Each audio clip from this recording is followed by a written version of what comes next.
Hello and welcome back to the Life Learners podcast. So we had all of the Geneva watch auctions take place a week ago. I mentioned in the last podcast that I didn't want to cover them sort of piecemeal. I wanted to kind of cover everything that sort of happened. And interestingly, there was it was an interesting sort of auction time. I'll say that.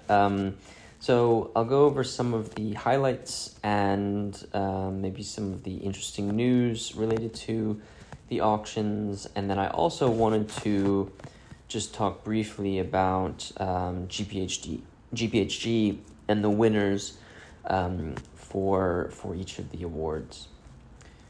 So I'll start off with Philips. Philips had a really nice lineup of watches. I think maybe at a high level I can kind of talk about, maybe before we jump into Philips, I think what we're noticing is, at least I've noticed, is that the market for watches has become very, very concentrated on specific references, and the push for exceptional quality is, I think, at an all-time high. I think it's something that buyers have considered for a very long time, but I think it has become even more important during these watch auctions.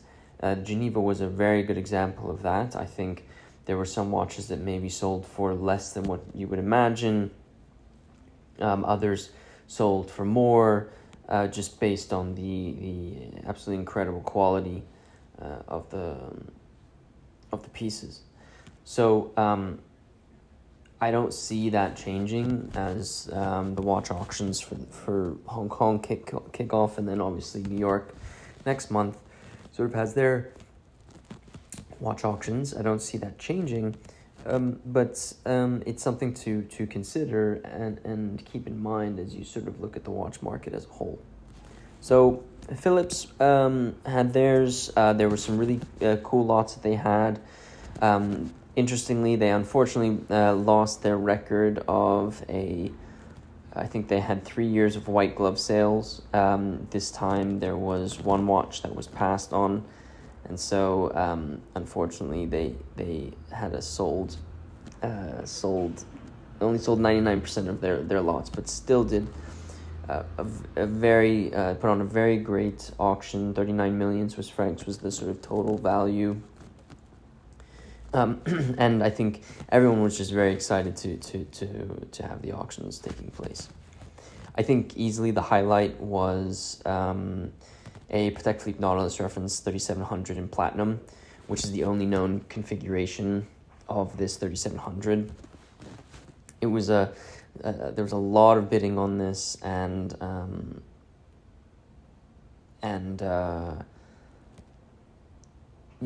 to have a platinum Gobelin signed 3700 is, you're essentially buying watch history, Patek Philippe history.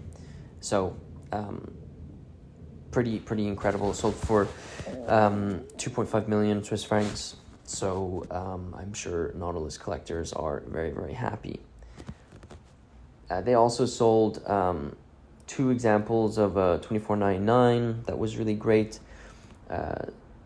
There was a first series in yellow gold that went for 2 million, and then there was a second first series, a third series with a Beyer signature in yellow gold that sold for 800,000. Quite incredible that the Beyer signed third series went for much less than a first series. I think it sort of underscores the market's tendency to like the first series, but interesting result nonetheless. They also had probably one of the best 6062s in stainless steel from Rolex. It really was in incredible condition and went for over $2 million 2 million Swiss francs, which makes sense when you look at the piece, see the condition. The photos are incredible. And some really nice lots there as well. Philips has released their auction catalog for the New York watch auctions. I've covered a couple of them on our Instagram.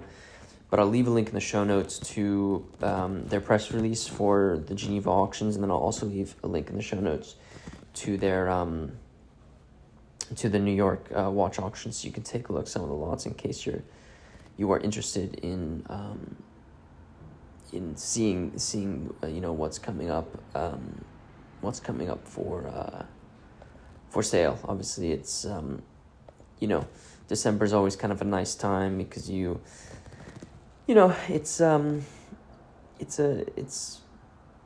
getting into the holiday spirit. It's a nice way to end the year, etc.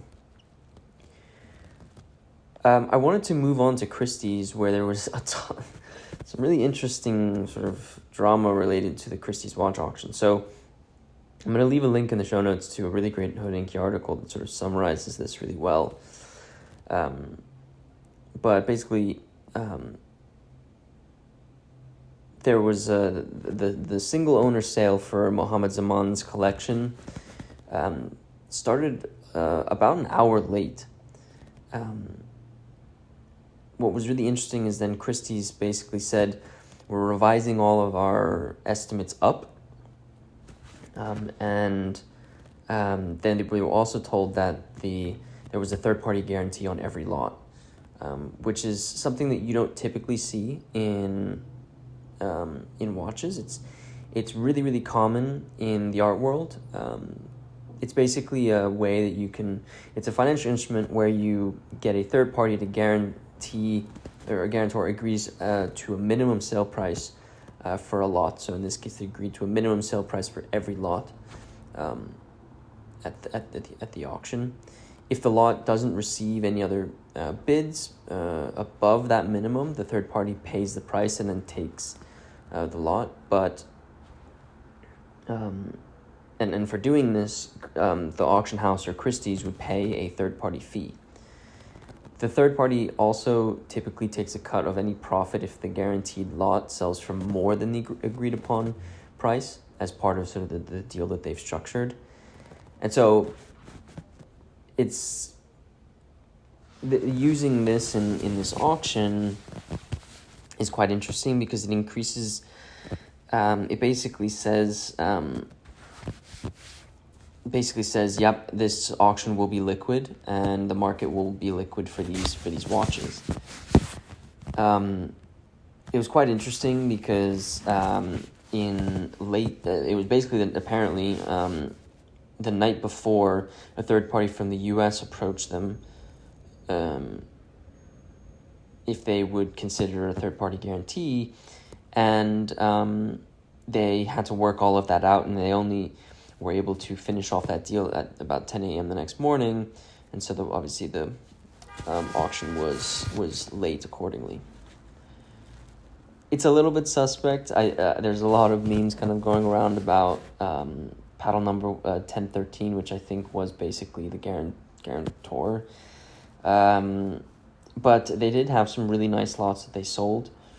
There was a Petit and Grande Sonnerie number 1 by Philippe Dufour that sold.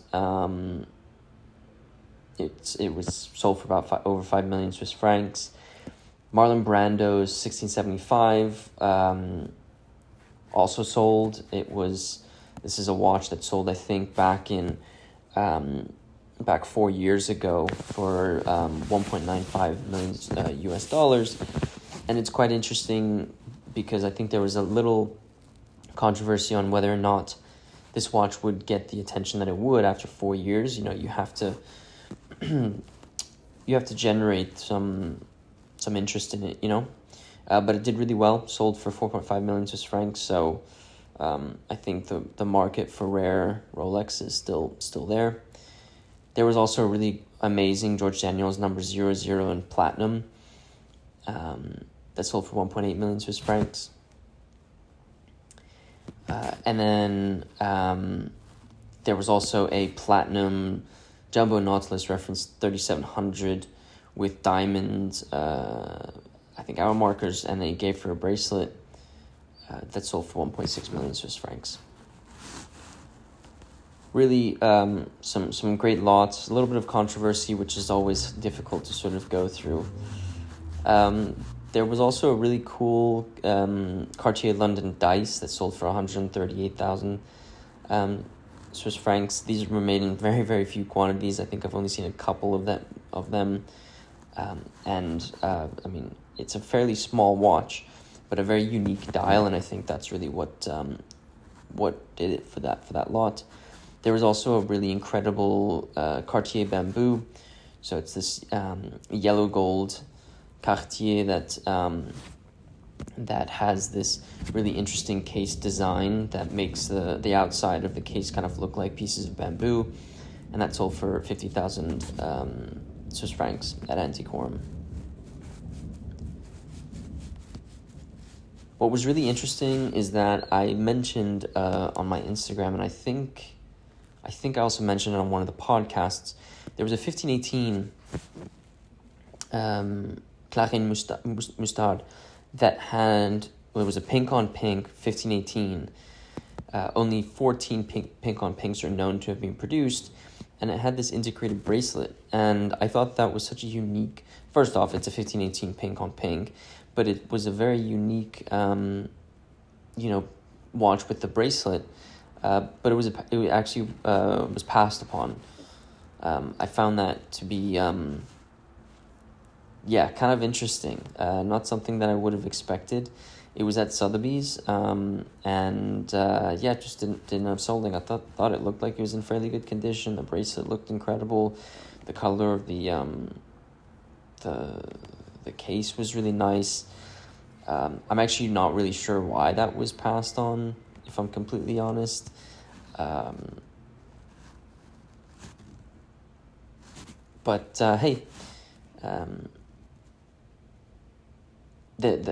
Maybe it had to do with the fact that there was some work that had been done on this. Who knows? I just really don't know. The condition report sort of described the fact that it was born on an integrated bracelet, but then the integrated bracelet was removed and lugs and a leather strap were then added. And then in 2004, Patek Philippe restored the watch to add the bracelet back.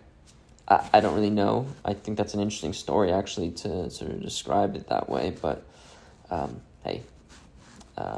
it's another interesting sign for the watch market. So I'll finish up with GPHG. Just wanted to talk about a couple of the winners. I think it was quite cool to see the best watches from the year. That's what GPHG really is. The Aiguille d'Or, the best watch of the year, was given to the Patek Philippe Code 1159 Universelle RD number 4, which is it's a watch with 23 complications, grande sonnerie, min repeater, perpetual calendar, split second flyback chronograph, and flying tourbillon. I have always said, I think the Code 1159, while the execution maybe wasn't amazing at the beginning, I think that it was an important watch for Audemars Piguet to release, because it started the line of watches that they needed to release to push the brand in a different direction and not just be the brand that produces the Royal Oak. So it was exciting to see that get recognition. It was also great to see that Ben Amias was able to, the CEO who is stepping down, was able to cap off sort of his time at Audemars Piguet with this, because it really was, I think, his creation.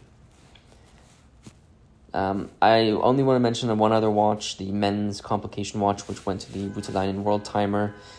It is an incredible piece. I had the opportunity to meet Kari at Watch Time New York, and I had the incredible honor of actually being able to see the watch that he had on his wrist, which was number 0 out of 10 for the Voutilainen World Timer. And if you follow us on Instagram, I actually had the opportunity to put it on my wrist, which is, I can't thank him and Vanessa, who's his assistant, for allowing me to do that. That was an incredible honor, and I'm so glad to see that he's getting such great recognition for what he's producing, because I do really think it's one of the most beautiful watches out there right now. One of the most beautiful world times for sure. I'm a fan of MB&F. I know that Kari's worked with MB&F in the past, and it's exactly what sort of Max strives for, and I think it's a perfect case study for what he's been able to do for watchmakers like Voutilainen. So a really great result there as well. All right, so we'll wrap up the podcast there. Plenty to happen over the next couple of days, over the next week. But stay tuned for more watch news coming up. We kind of just basically cover the week's watch news. So if you are not following the Life from This podcast, be sure to follow us so you do not miss any of our future episodes. If you are feeling generous and wouldn't mind rating this podcast, it really does help me out. Check the links in the bio for more stuff from Life on the Wrist. With this said, guys, thank you so much for listening to this podcast, and until next time.